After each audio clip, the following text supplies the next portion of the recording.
Venerable Luang Por Sir, how should Buddhists behave during the Buddhist Lent so that they can receive maximum merit?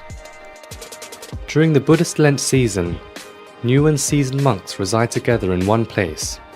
This arrangement of having monks reside together in one place provides an auspicious situation for lay people. In what way? The right field of merit is present and available to the lay people. The lay people, ranging from grandfathers to grandmothers, will not allow these monks to enter the Lent season on their own. The lay people will join together and enter the Lent season too, but in the manners and protocols suited for lay people. 3 important Dharma tenets of Buddhism: avoid evil deeds, do wholesome deeds, and purify your mind. During the rain retreat, monks also have the duties of relinquishing all his bad habits.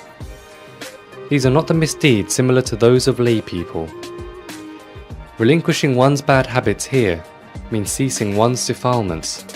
You are not able to recognize some of these things as being bad habits from the perspective of a lay person.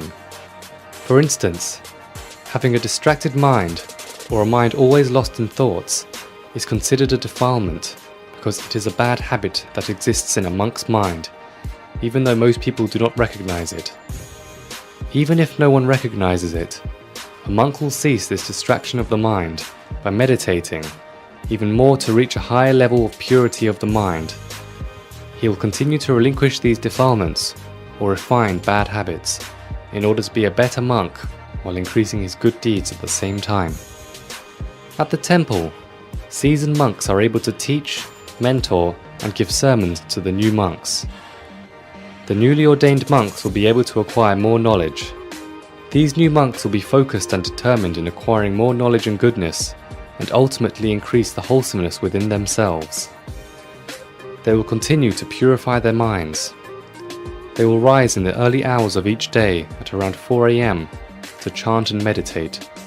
Now, as for the lay people, when the Buddhist Lent season begins, they will make resolutions that are similar to those made by our ancestors. What kinds of resolutions are made? For the next 3 months during the rain retreat, I resolve to quit at least one of my bad habits or practices. I will better myself by seizing bad habits and behaviors. For instance, those who drink alcohol can make the resolution to completely stop the consumption of any alcohol during the rain retreat. Those who smoked can resolve to quit smoking entirely during the rain retreat. These are examples of resolutions that lay people can make during the rain retreat in order to cease bad habits, whether they are refined or crude. The goal is to stop any prior bad habits. This is done to closely follow and mirror what monks are doing, except on the level of lay people. You continue to do even more good deeds than you did before. For instance, before the Lent season started, you may have given alms to the monks inconsistently. Previously, you gave alms when you had the opportunity, and you did it on days when you felt too lazy. If that was the case, then monks who are residing together are now available to receive alms. During this season, be determined to give alms to monks every morning. Before, you may have given alms only on weekends or Buddhist holy days, but for this reason, make the resolution to give alms to monks every morning for the next 3 months of the Lent season, since all monks are present together in one place to receive them. This is what our forefathers used to do. For some people, this can be carried even further.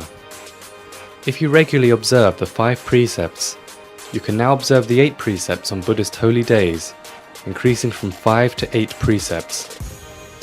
If you regularly observe the 8 precepts on every Buddhist holy day, you can now observe it on the day before the Buddhist holy day too. This increases from 1 day to 2 days per week. While others can do even more, by resolving to observe the 8 precepts for the entire 3 months of the rain retreat. Increase your level of faith accordingly too, from wherever it may have been. There are those who will go above that. In addition to observing the 8 precepts for the entire Buddhist Lent season, they may even resolve to meditate every day, each evening before bed for a minimum of 1 hour. Those who have never done this can make the resolve to meditate for at least 1 hour each night. Those who are already doing this can increase that amount to 2 or 3 hours per day. Do it accordingly to the purity and strength of your faith. This is what our ancestors did before. There is another thought that I would like to leave with everyone. There have been a lot of changes in today's society. Most people normally do not work on Saturday or Sunday. The monks at our temple normally give sermons on the day before the Buddhist holy day. If this is the case, do you think that only elder lay people are going to be there to listen to sermons on the day before the Buddhist holy day? Now that we are in the Buddhist Lent season, I would like to remind all the venerable monks that it would be virtuous if Saturday and Sunday were included as days when sermons and dharma are given to lay people, since they are already off work on these days.